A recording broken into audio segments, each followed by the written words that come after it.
episode number 7. Today we're going to be talking about the 3 main 4 mallet grips that are in use today and their pros and cons. Alright, now the oldest 4 mallet grip that I know of is called the traditional cross grip. And it's called a cross grip because the mallet shafts are crossed. So to set up for this grip, we're going to take the inside mallet and we're going to put it on top of the outside mallet, like so. And then when we grab this, our 2 lower fingers, our pinky and our ring finger, they're going to hold the mallets at the intersection. And then the thumb and the index finger sit inside. It looks something like this. So the little fingers hold the cross of the mallets. The middle finger just kind of sits there for support, and then the index and the thumb sit on the inside. Now to control the interval with this grip, we can take the thumb and push those mallets together like so. Now we have a small interval. To get a larger interval, we're going to take our index and our thumb and push them farther apart. And that gets us our wide interval. It should also be noted that this is the most predominantly used grip outside of the United States. Most marimba players in Asia use the traditional cross grip, but in America it's a lot less popular. You see people every now and then using it, but it's not quite as popular as the next 2.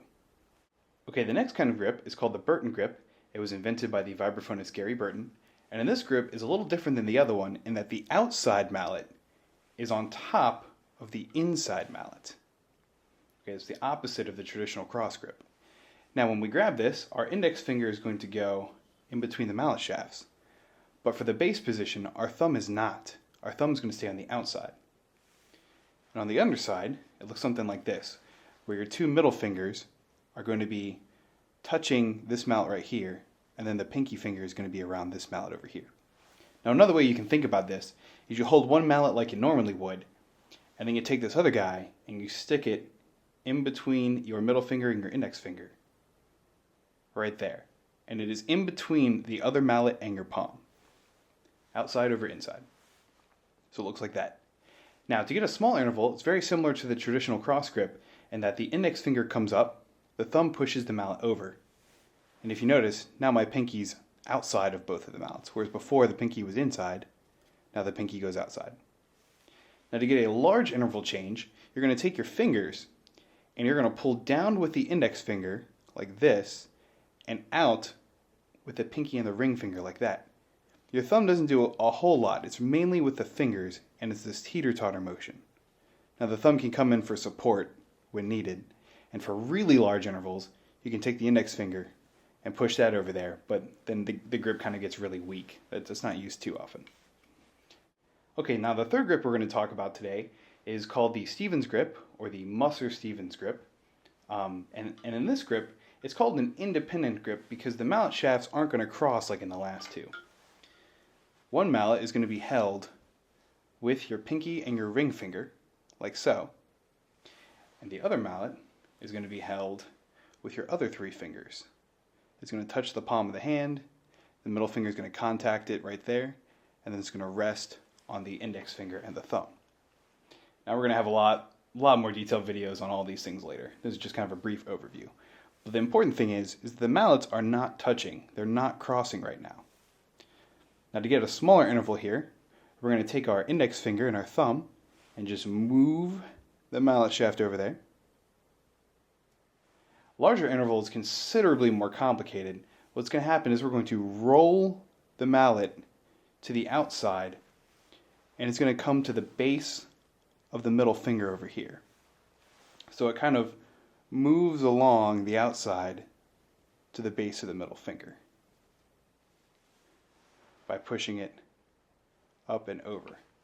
And then we can get a large interval change, like so.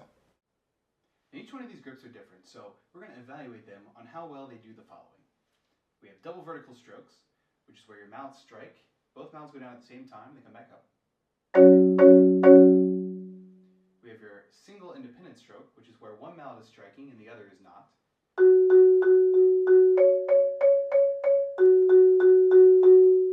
We have your alternating stroke, which is where the mallets go back and forth. Then we have the double lateral stroke, which is where we use a quick flick of the wrist to get two notes, one right after each other, often used in the double lateral roll.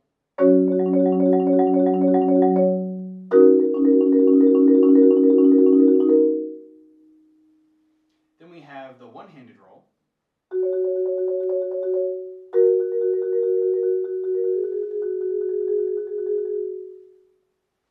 Then we have interval spreading of the mallets.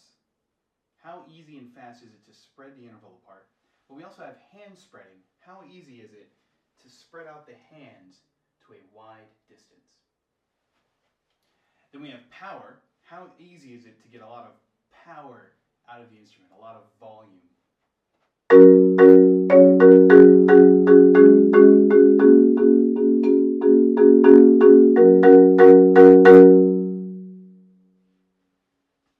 And finally, we have the ease of learning. How easy is it to pick up the grip? Okay, first let's talk about the Burton grip and how it stacks up on all that criteria. First, we have the double vertical strokes. And with Burton grip, it's really easy to do double vertical strokes because your hand is in a palm down position. It's really similar to playing with two mallets. It's really easy, really relaxed. The independent strokes, same thing. Pretty easy and relaxed. Alternating, same thing.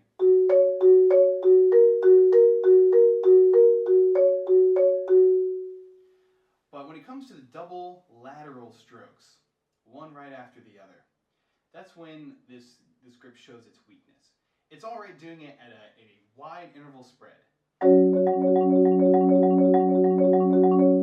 when you get to the really small interval, it gets harder and harder to get that flicking motion because the mallet heads, or the mallet shafts rather, are crossed. It's really hard to get that. It's doable, it's just really difficult. It's a little bit easier at an octave. Let's see, let's use this one. It feels a little off balance, but you can do it. One-handed rolls, much the same thing. If you're at a wide interval, it's kind of all right.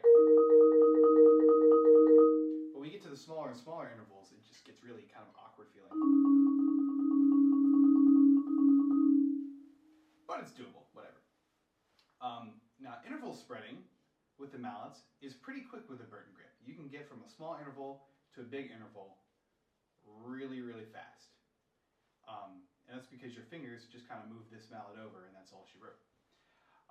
When it comes to hand spreading, that's when this grip is, I think, far superior to pretty much all the other ones. Hand spreading is extremely easy. If you wanted to play C and G up here and C and G down there, no problem. I mean, outside of the fact that I have to move my knees a little bit, it's kind of easy. Or if you wanted to play that B flat major chord in the middle of the bars, no problem. No arm strain, no wrist strain, everything's fine. And ease of learning. Ease of learning, the Burton grip is pretty easy to pick up. The interval spreading takes a good bit of work at the larger intervals to figure out, just what the hands are supposed to do there. But otherwise, it's a pretty easy grip to pick up.